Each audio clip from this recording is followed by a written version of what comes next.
Fellow South Africans, welcome to yet another exciting episode of the Inside Factor, where we bring you uncensored and unfiltered news. I'm joined today by a man that needs no introduction, a legal giant, politician, former chairperson of the EFF, and the People's Advocate. Advocate Dali Mpofu, welcome to the Inside Factor. Thank you very much. Good to be here. Now, let's get straight into it. What inspired you to study law and later branch off into politics?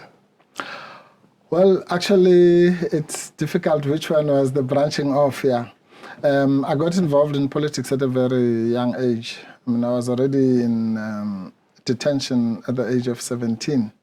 I was still at school, so I was involved in COSAS and school boycotts in the early 80s, and a little bit even before that. So funny enough, when I left school, because I was quite good in science, I went to study engineering at WITS. And that was also, in those days, you couldn't get into WITS if you were black unless it was for a course that's not available in black universities. Yeah. So that became my entry point. But once I was at WITS, then I was completely convinced that I did not want to be an engineer. I had always wanted to be a lawyer. And I was ironically inspired by a young advocate who represented us when we were charged in 1980 with 3 other colleagues for sabotage and arson and things like that. And we got off the case. Now, both of us attended the events by the public protector, and someone stood up and said that eating breakfast was a luxury during those days. And I couldn't help but ear job. You also mentioned how till to this day you still struggle with regards to eating breakfast. Can you tell me how it was growing up under Apartheid?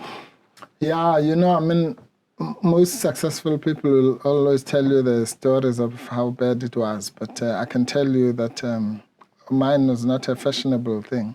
I really grew up under very difficult circumstances. My father was quite a sickly person. My mother was a domestic worker, was the only breadwinner. 3 children living in a one-roomed house, or what I used to call a glorified shack.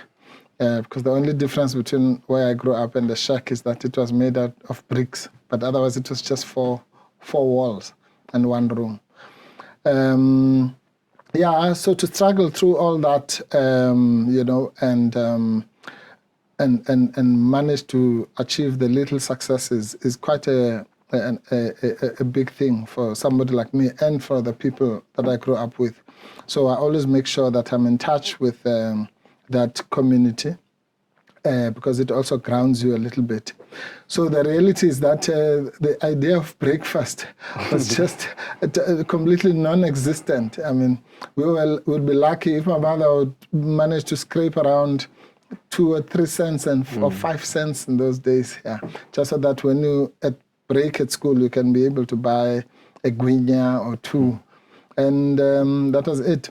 So ironically, on all these years, even now, even when I was a CEO and so on, unless if I'm in a hotel or something, the idea of eating breakfast still requires an effort because I suppose my system, and everyone says, breakfast is the most important meal. I said, look, I can understand it intellectually, but my system got acclimatized to coping without it.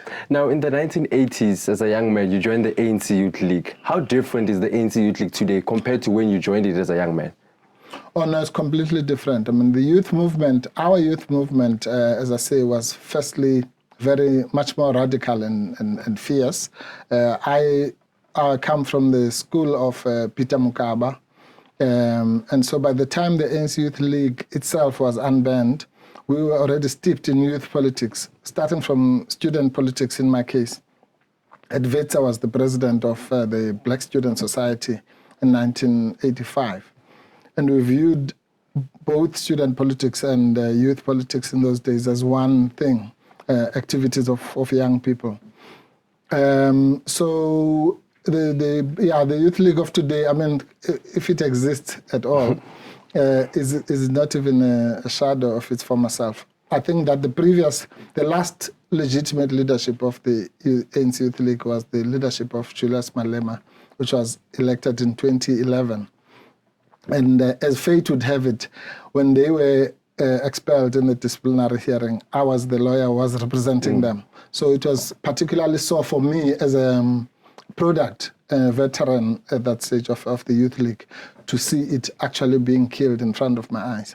Do you think that there are certain characteristics that are similar to your generation and the generation of Peter Mokaba to that of our generation and the Fees Must Fall generation, to say? Oh, certainly. I must confess, I think all of us, after 1990, we kind of assumed that, the young people who grew the so-called born frees, didn't actually understand the issues. And as you might know, I got quite centrally involved in the Fees Must Fall effort almost on a daily basis. And I'm always reporting to people that actually we had misread the youth of today.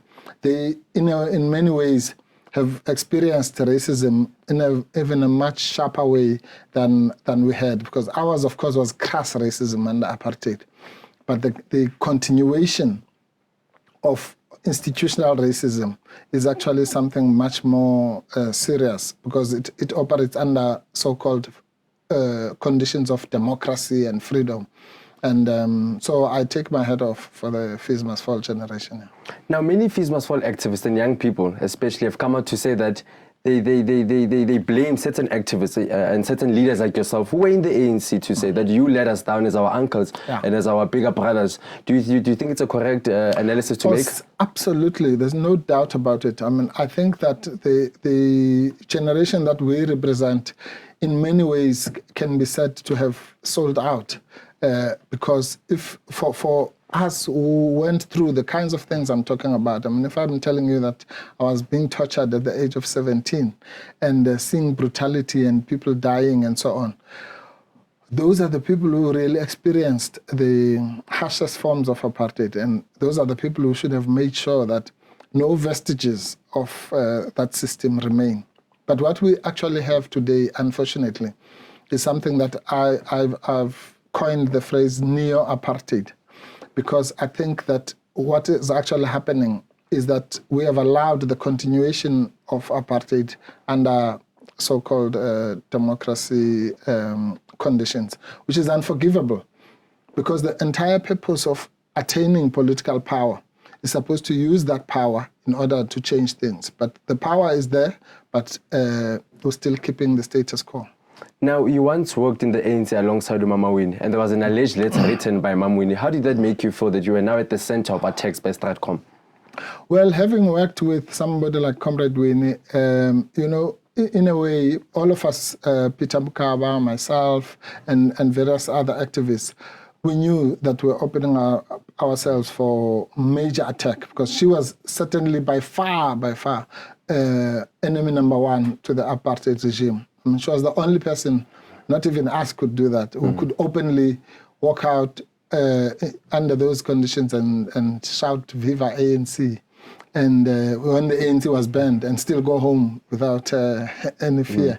If we had done something like that, we would have to leave the country. So it was understandable that the apartheid regime would target her and those around her. So, we always looked at those issues in that perspective, and it never fazed us. And we actually decided, let's just not even react to this. Yeah. In 2005, you then get named as the CEO of SAPC. Walk me through your journey at SAPC. Well, that was the most interesting thing, because I had been working at that stage in the ICT industry. I was, in fact, leading chair of the ICT BEE Transformation Charter program. And, of course, as a member of the ANC who was also involved in the sector, I was then deployed, as we put it. I applied for the job, and I did not know what to expect. All I knew was that the SAPC was a very important institution, and it still is. I'm very proud of my record there. Again, you get all sorts of attacks which we don't have to respond to. But the reality is that in my years there, I probably served the longest post-apartheid CEO there, which is about 4 years. And the reason why other people didn't last that long is because it's obviously a hot seat. So I knew it was going to be a hot seat. And I'm proud to say that now, I don't know, maybe 12, 13 years later, the last time that the SABC produced 3 successive positive results in its performance was when I was there. I never had to report a loss. It was all successful. We even had to give bonuses. When I go there, people still comment about the big bonuses that they got. But more importantly, we put together a strategy there, which we called Broadcasting for Total Citizen Empowerment. And again, I'm very proud of the fact that probably 10 CEOs later, nobody has actually been able to change that strategy, because it was a solid strategy built. I used my experience as a political activist. The strategy was literally consulted with all the employees, and it was organically created until we were sure that it took years and years to construct it. And I believe so much in that issue of broadcasting for citizen empowerment, because a public broadcaster, its duty should not be to make money as such. Of course, it must make money to be sustainable so that it doesn't tap into the public funds. But its duty must be to educate the public and deal with the things that you and I are talking about now. If there's a fees must fall protest, the public broadcaster must be at the forefront of explaining what is this, what is the issue. Can we afford this free education? Is the money there? Bring all sorts of people, rather than commercialize the thing with nice shots of people being shot at and tear gas. It should go deeper into the issues. Yeah. Now, on the issue of bonuses, SABC ended up settling with you. Do you regret the way things ended up between you and SABC? Yes, look, I don't regret it as much because, as I say, I worked with it. I mean, I actually, when I went to that job, I called my family at the beginning and said, look, this might end in tears, but it has to be done. Yeah. So everyone was ready, and so was I. That it's a very politically sensitive job. Every politician wants to have their hand, for obvious reasons, to control the SABC. So you had to navigate that, and so that when the time came, eventually, I was more grateful that I had the space. But of course, being who I am, I had to fight back, and I fought. Fortunately, I won. Now, you've been involved with many high-profile cases. You also were part of the delegation, if I could say so, or the team that represented Marikana widows. How did that make you feel, emotionally so? Yeah, before I answer that question, I just want to make this very important point, linking to your previous question about the SABC, and maybe a message to the youth activists. It's very important to get your education and to get your qualifications, because I was able to fight back at the SABC because I knew that I'm a qualified advocate. I can go back to my chambers, brush up my books and my gown, and go back to law. Maybe if I didn't have that luxury, I might not have been as bold, and I might have been pliable and begging people and licking boots here. So it's very important to do that. But the disaster at the SABC then happened, and then I went back to law, as I said. And it was, for me, almost fortuitous, and I was actually happier that I was not at the SABC when the Marikana massacre happened, because then I was called upon really to use everything that I had learned from the struggle about empathy, about doing things not just for the money, but for their sake. And I can safely say that it was probably the most enriching experience of my life, that 2 or more years, where it was literally, it almost bankrupted me because we were not getting paid. The government refused to pay us. Instead, we had to pay in because the thing was being carried out in Rustenburg. So every week we had to drive to Rustenburg, find accommodation, look around for clients. The cars were getting worn out, but we just had to do it because there was no one else who was going to assist those people. It was certainly, I learned so much about the resilience of human beings and the continuation of the exploitation that happened under apartheid, where people still migrant laborers are still treated as if nothing has happened in 1994. And instead, we got a massacre almost the same as that of Sharpeville. And it was quite a shame. As it happened, that's one of the reasons why I left the ANC. Do you think that we're angry enough as black people, that Marikana can just happen and that it continues as business as usual? No, we're not. No, we're not. And it's part of, there's a serious, what you've called Stratcom, propaganda campaign. The current system, because it preserves the privileges of white people primarily, or those who are in power, is designed to perpetuate itself. And therefore, the kind of information that gets conveyed, how it gets conveyed, is intended to make people, as you say, not to be angry enough. We should be, in a way, much angrier than we were under apartheid, because this is now happening under a so-called democratic government. And so you're quite right. Objectively speaking, we should have been much angrier at Marikana than we were at Sharpeville, because Sharpeville was to be expected. The Soweto massacre is to be expected. But to have our people mowed down like that, and today, 10 years or so later, no prosecutions, no accountability. I mean, that makes me very, very angry. You also represented the former SARS boss, Tom Moyane, and at one point during the commission, you exchanged heated words with Pravin Gordhan. Did you feel disrespected by that? Yes, well, my cross-examination with Pravin Gordhan was quite something I was looking forward to. And I've watched it subsequently, and I think you can safely say, well, I did expect to be disrespected. I did expect, the condescending tone and, the mighty lectures from above and all that.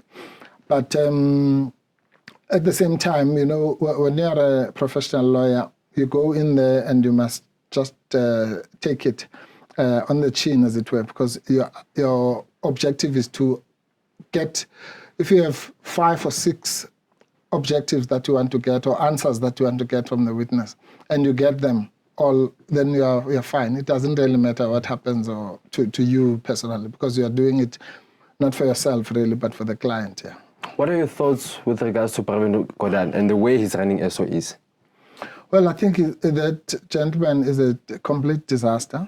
And, well, I think he's not a disaster on his own. He's a disaster because he's probably a leading light in the neoliberal team that has captured our state. And because the state has been captured now by the neoliberals in the face of Cyril Ramaphosa, people like Tito Mboweni, Pravin Gordhan himself. Those are the leading ideologues in that in that effort. And what it really means in neoliberalism is that you must keep the status quo, you must enrich those who have, and impoverish those who don't have. And then use all the flowery language about concern for investors, rating agencies. I mean, who cares about rating agencies when you have a serious problem to undo the ravages of apartheid? But now we have been enslaved to the wishes of rating agencies, which themselves are beholden to the neoliberal establishment. So it's treasonous, really, for our leaders, so-called leaders, to be conducting themselves. So I view him as one of those, really, people who are in that camp that needs to be done away with as soon as possible if we want true freedom. Now, you recently said that the attacks on the public protector or advocate Busio Mkhwebane are frivolous. Do you sometimes feel that you go through what George Bezos went through when he defended people like Nelson Mandela? Oh, certainly, yeah. I mean, there are so many parallels. In fact, it's funny that you mentioned George Bezos, because I always say to people, for example, there'll be people who say, oh, no, but you did this case and you lost that case. And I say, oh, no.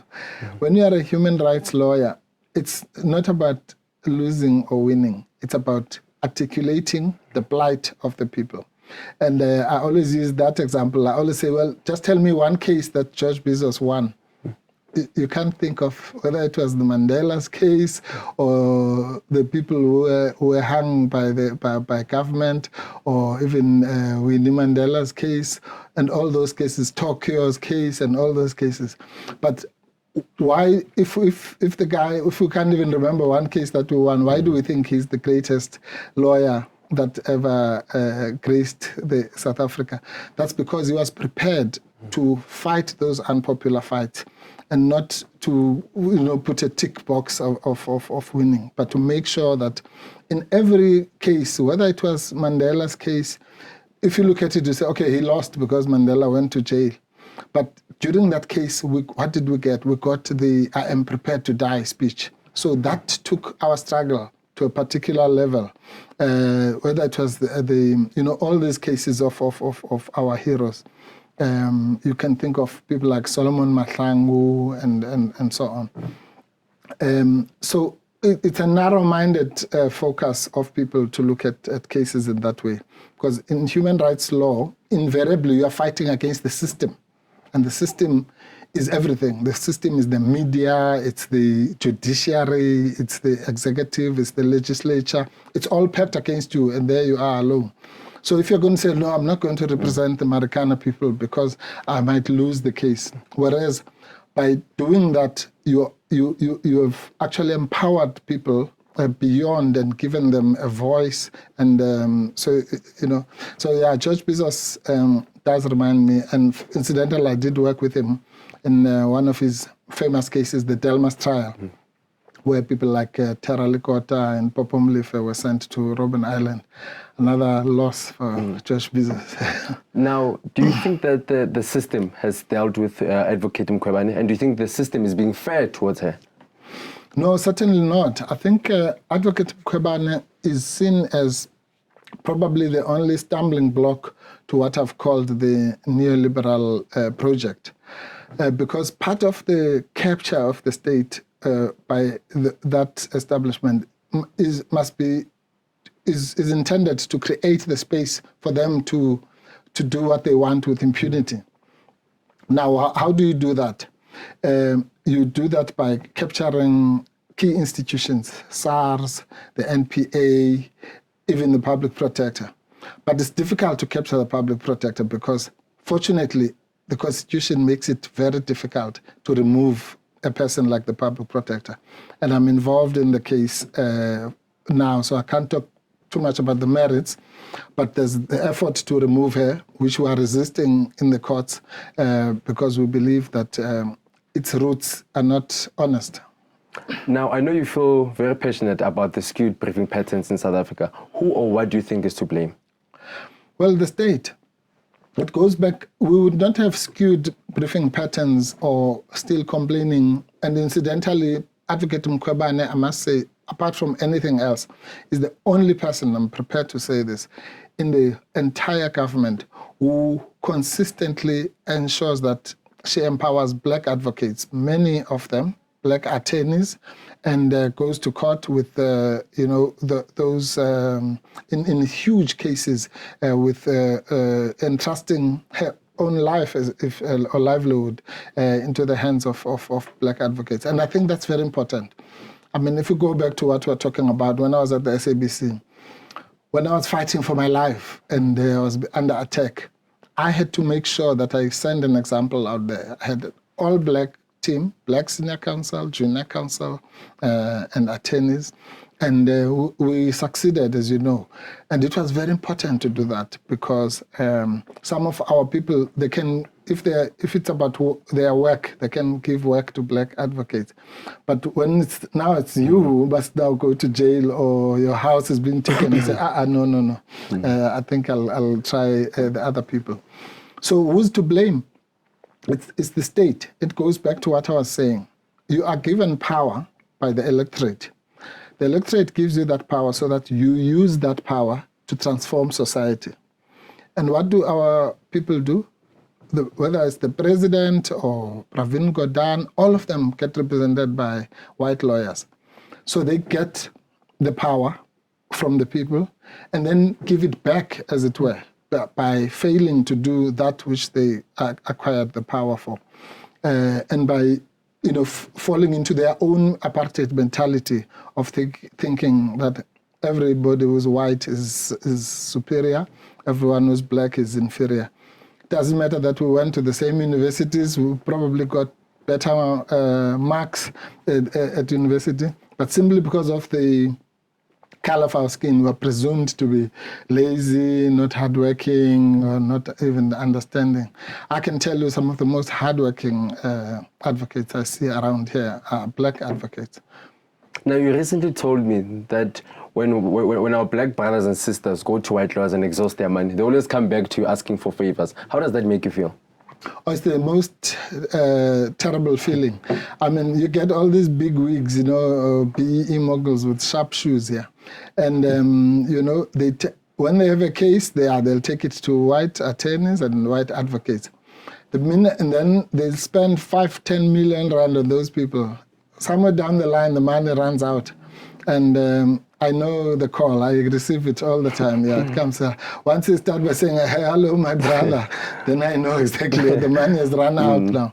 Suddenly they'll remember that they have a brother. And it means that when they come to you, the first thing they say, look, I have no money. And some of them are honest enough. There's a recent example, I don't want to mention him by name, who said, look, I've spent so much money on so-and-so and so-and-so. I've dried out. That's why I'm coming to you.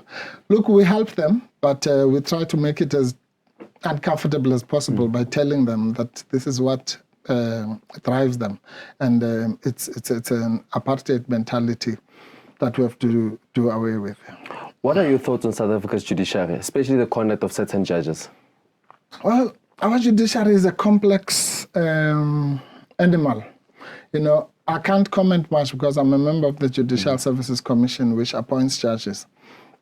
But, some of the issues that would concern me, for example, the record is there. You'll see in the kinds of questions I ask during the interviews what my concerns are around access to justice for the poor.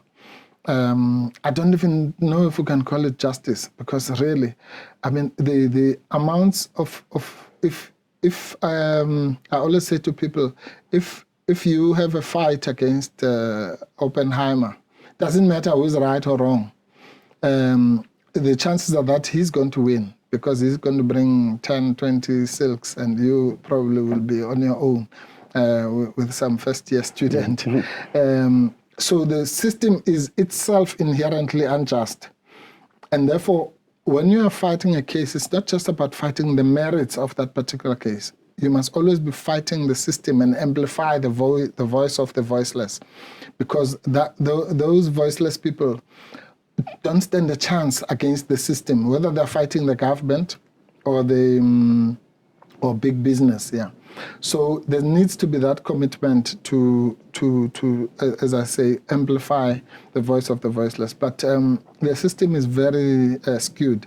So the judiciary is part and parcel of that because, whether you like it or not, the judiciary is informed by the norms that are churned out by the state or the political system.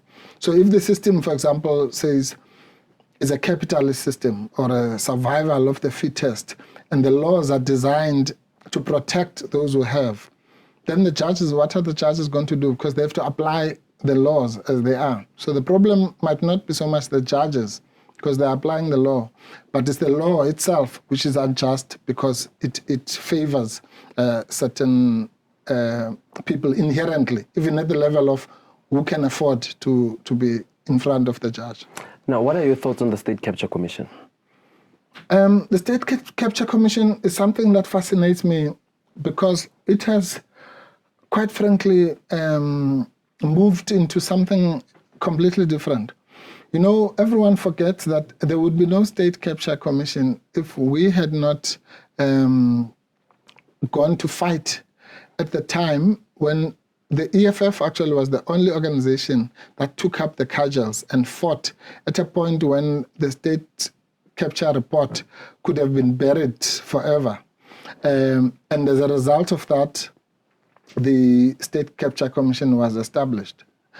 The EFF again had to go and fight again to ensure that the mechanisms of appointing the State Capture Commission are not tainted by conflicts of interest. And now the thing is here, and everyone suddenly has forgotten how we got there and why we got there.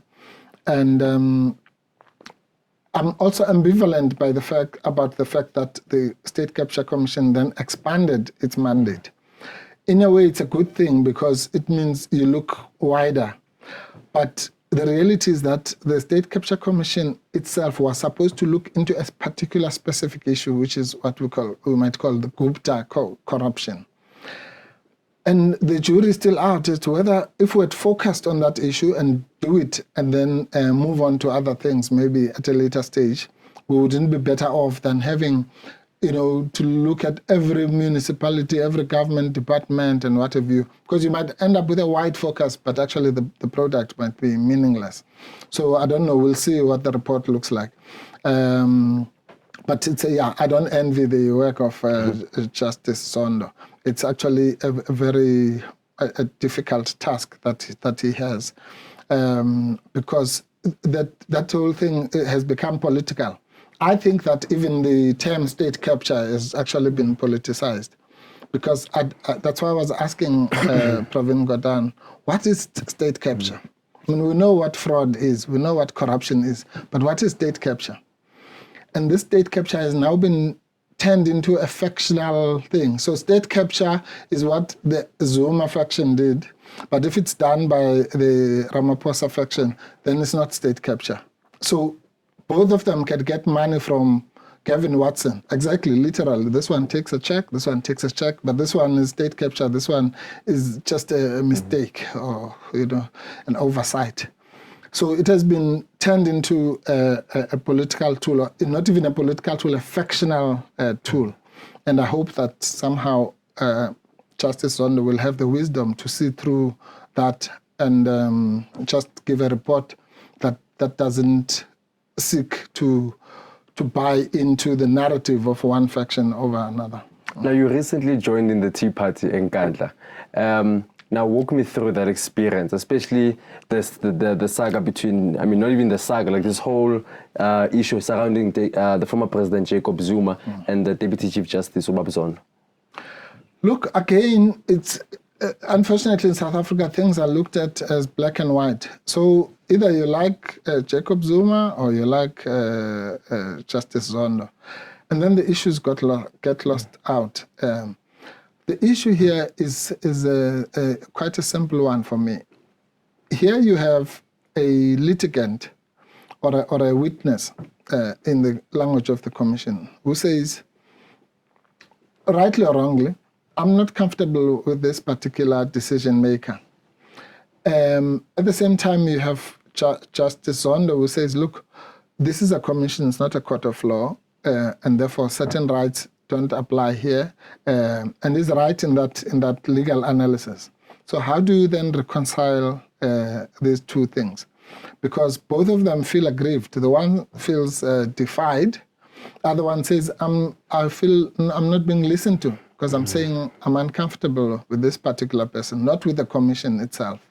So yeah, in a way, without revealing much, those are the kinds of issues that we were discussing in the so-called Tea Party. But more importantly, our objective really was much broader one. I mean, people thought, I was listening to the radio going there, they were even saying we're going there to recruit Jacob Zuma into the EFF. Yeah. No, it was not anything like that. People misunderstand politicians. We might differ, but hopefully at least we have one objective. That's why politicians can, like lawyers, they can criticize each other and then after that go and have lunch together because the objective is not personal. So the people, simply because they are in another party doesn't mean they are our enemies. They are our opponents. Yeah, and we exchange very fierce words on behalf of our constituencies. But when a national crisis looks like it might happen, then obviously we have to close ranks. And that's not something that's uniquely South African. It happens in every country. If somebody attacks America, Nobody says, oh, you are a Democrat or a Republican. Then they fight the enemy, external enemy as Americans. Then they come back home and then they'll fight elections and point fingers at each other. That's how it should be, yeah. Now, the CR17 bank statements have become a very heated issue in South Africa. How do you think we should handle the issue as South Africans?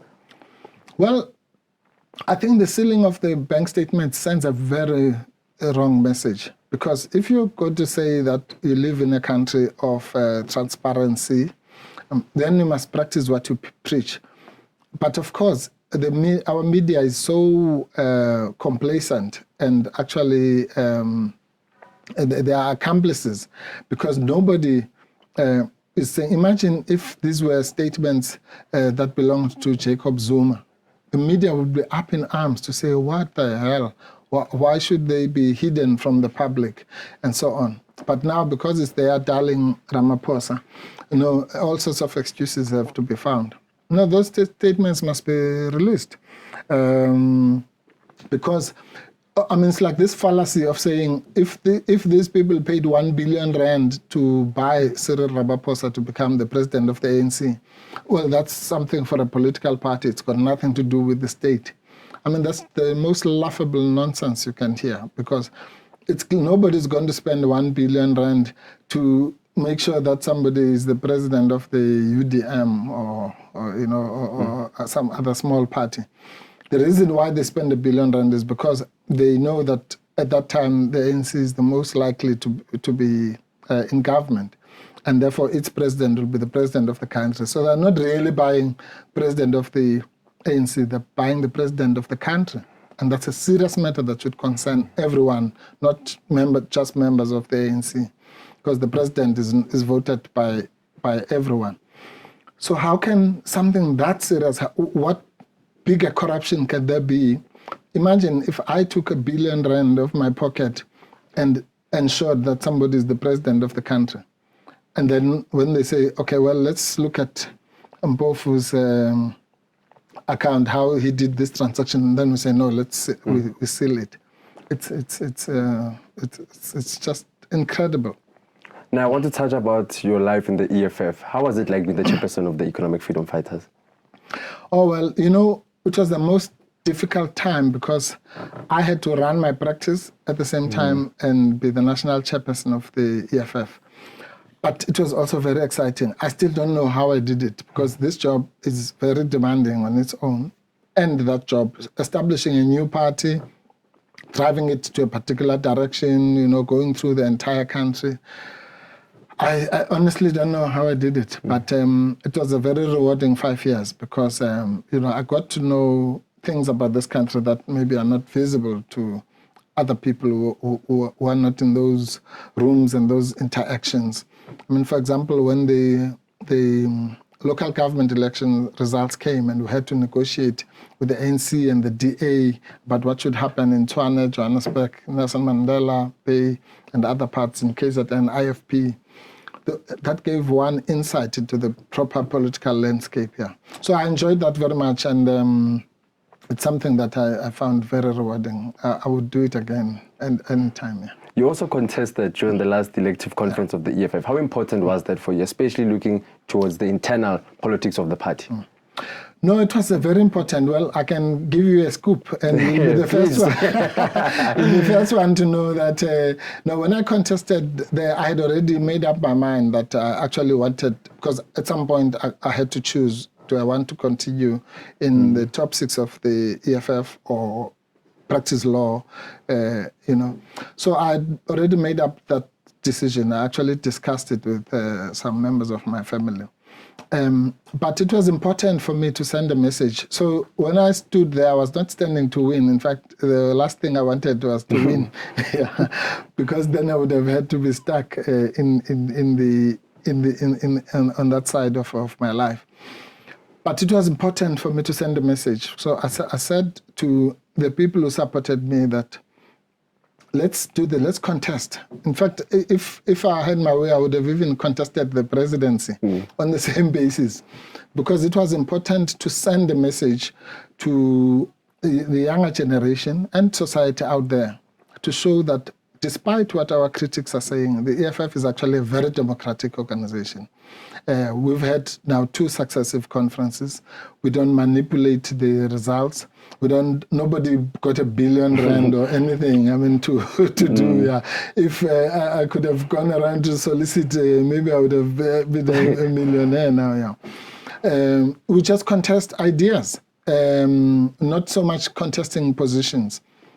And it was very important to do that, to actually have a contest and people, for people and the delegates themselves to know that in the future, if you want to contest a leader, you can contest a leader, and if you lose, you don't have to then run away. You're still part of the organization, and you must respect the leadership that was elected. Those are the lessons that we have learned in 40 or more years of involvement in the struggle. And it's important to impart them practically, because it's one thing you can stand in front of a group of people and tell them these things, but if you actually do it and they see it themselves, then it sends particular messages. So I want to believe that that experience enriched the organization one way or another. Maybe in the future, it will be something that people can refer to say, look, these guys, we know that they are close, they sit together, then they contest, and then the following day they are together, and I can still play a role. Another message I wanted to give. You can still play a role in an organization. I'll still play a very active role in the EFF. I give leadership if I need. To be a leader doesn't necessarily mean you must have a position. You can still play that role without necessarily holding a position. Now, as a legal giant, how would you say or give advice to Black South Africans to approach the issue of land reform? Well, land reform is, I don't even like the term land reform because I think it itself is limiting. Why reform?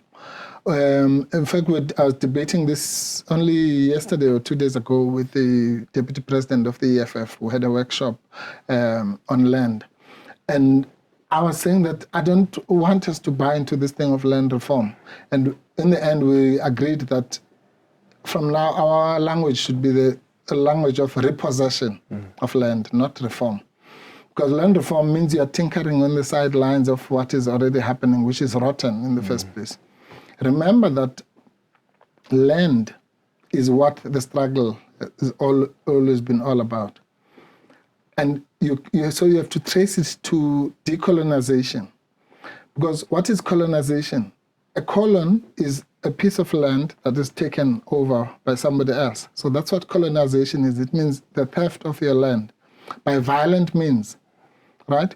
So you cannot resolve the land question without looking at it through the prism of decolonization and undoing the hundreds of years of, everyone must actually look at the history of how the land was actually acquired over a period of 300 and so years. How many people were killed, women were raped, and cattle stolen over years and years and years. And then suddenly you are told, no, it's fine. Just leave things as they are, and then let's reform. I don't think so. I think that we need to have a very radical program of repossession. Obviously, it must be done within confines of a constitution, not necessarily this constitution, Section 25 as it is now. But the outlook must not be reformist, but must be radical and urgent, because without land, you cannot talk about economic freedom or liberation. Remember, those people didn't acquire the land because they just didn't like black people. They acquired the land because it's a source of economic survival. So how do you think we are going to survive without the land? Now, last year you called on South Africans to rally behind your call to get the Nobel Peace Prize that was given to FWD removed from him. And I know many white South Africans came out criticizing you. What prompted your move to call on South Africans to rally behind that call? Yeah, well, de Klerk is probably a big beneficiary of not just apartheid, but of coronavirus as well. Because we literally, we were going to launch that program, I think, on the 20th or something of March. And then the lockdown came, the coronavirus lockdown came. So he's probably the biggest beneficiary. No, we were angered by the fact that our government dared to support de Klerk and invite him to Parliament when he had just said that apartheid was not a crime against humanity. And we thought on the basis of that statement alone, he should be stripped of his Nobel Peace Prize. That program is still ongoing, by the way. We're probably going to, as I say, it was disturbed by the strict lockdown. We're still going to launch it because, again, it's not aimed at de Klerk as a person. It's aimed at educating society to say that de Klerk symbolizes everything that was wrong about this society. So how on earth can he be holding a Nobel Peace Prize on one hand, and then the other hand defending the most violent system that ever existed called apartheid? How do you reconcile the two? Peace, violence. So he must choose. If he wants to justify violence, that's fine. That's his prerogative. But he can't do that while with the other hand holding a peace prize. Otherwise, the Nobel Peace Prize Committee itself must know that that prize is discredited. And people say, oh, but it has never been done before. The Nobel Peace Prize has never been revoked. Then I said, then you don't know what an activist is. If you say that to an activist, that's like milk to a cat, because we want to do it exactly because it has not been done before, because it must be done. When is it ever going to be done? If we're just going to tolerate being insulted by de Klerk simply because something has not been done before. So we don't care, even if they never take it away. But the point is, they will have listened to the message. And if they want the status of the Nobel Peace Prize to be diminished by a bloodthirsty, violent person like de Klerk, whose hands are dripping of the blood of our people, then fine, so be it. You recently sang the national anthem, but then you deliberately excluded the stem. Do you think it's about time we remove the stem from our national anthem? Yeah, no. That's one of the very first things we did as the EFF was to say, we will never sing the stem. And so when I was national chair, you might have seen on all the rallies, I make sure that I say to the, again, public education, to say, now we're going to sing the national anthem, but we're not going to sing the stem. And always I would spend 2 or 3 minutes explaining why. And the why is very simple. We cannot sing the stem, Fan Said Africa. That song was a song that was sung by apartheid soldiers before they come to kill us, by apartheid police before they come to mow down our people, by the so-called parliament that passed laws, the Group Areas Act, and so on. So how on earth can you sing that now? A song that was there to promote white supremacy, to say black people are subhuman, and then you sing it now. I mean, it's just, it's unbelievable, actually, when you come to think of some of these things. So how can you call that reconciliation? I mean, to actually sing the song of your own oppressors. And so we say, I mean, if you want to have an all-inclusive national anthem, fine, maybe let's have another one, a new one, and we can have all sorts of languages in it, but not that very, very song that people were singing to come and kill you, and now you must sing it with them. Now, my final 2 questions to you. What is your wish for South Africa, and what can we expect from Dali Mpofu going forward? Well, I don't know what you can expect from Dali Mpofu going forward. One thing you can expect is passion, is you know, the love for my people. For me, that's what really makes me not to sleep at night, is always trying to find ways, how can we improve the lot of the most downtrodden of us? So whatever I do, I always say it doesn't really matter. I could go and work at a panel beater shop. When I get there, I'm going to organize those people to make sure that we make it the most progressive panel beating shop that you have. So it doesn't matter. I could go and work at Pick and Pay. If I get there, my concern will be to make sure that the injustices are corrected. So it really doesn't matter where I am, because it's what drives me, whether I'm in law, or in politics, or the SABC, or whatever. Quite frankly, I just do the same thing, which is to make sure that we improve the lot of our people, and sometimes we forget about our own interest and work as hard as possible. If we die in the process, so be it. Are we going to see a political comeback from you? No, there's no political comeback because I've never gone anywhere. I've always been a political animal. As I say, from the age of maybe 14, 15, around the time of the death of Steve Biko, I made up my mind that whatever I do will always be for the advancement of black people in particular and other vulnerable sections of society, particularly women. So it's not a coincidence, for example, that some of my prominent clients are women. Currently I'm representing Thandi Modise, Busisiwe Mkhwebane, and then there's others, Ms. Ngoma, and Tudumieni. So that's 4. So, and people say, these people can't even be reconciled. I say, well, there's one thing in common. All of them belong to the class of people, women, who are immediately seen as, doormats who must be downtrodden.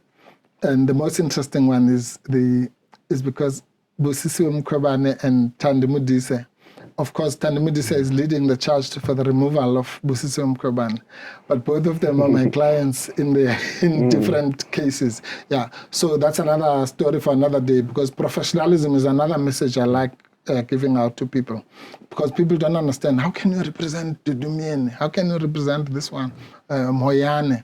So, no, everybody deserves to be represented legally, and it doesn't.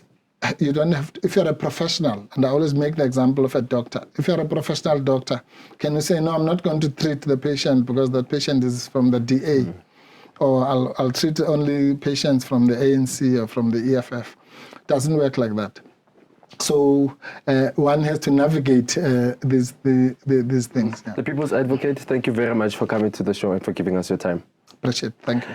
Ladies and gentlemen, that was yet another exclusive interview on the Inside Factor, where we bring you uncensored and unfiltered news. Do subscribe to our YouTube channel at The Inside Factor. Do follow us on Twitter at The Inside Factor. Follow my co-host as well, who's not here, Thabo Makwakwa, as well as me, M. Mudiba 10. Until next time, goodbye.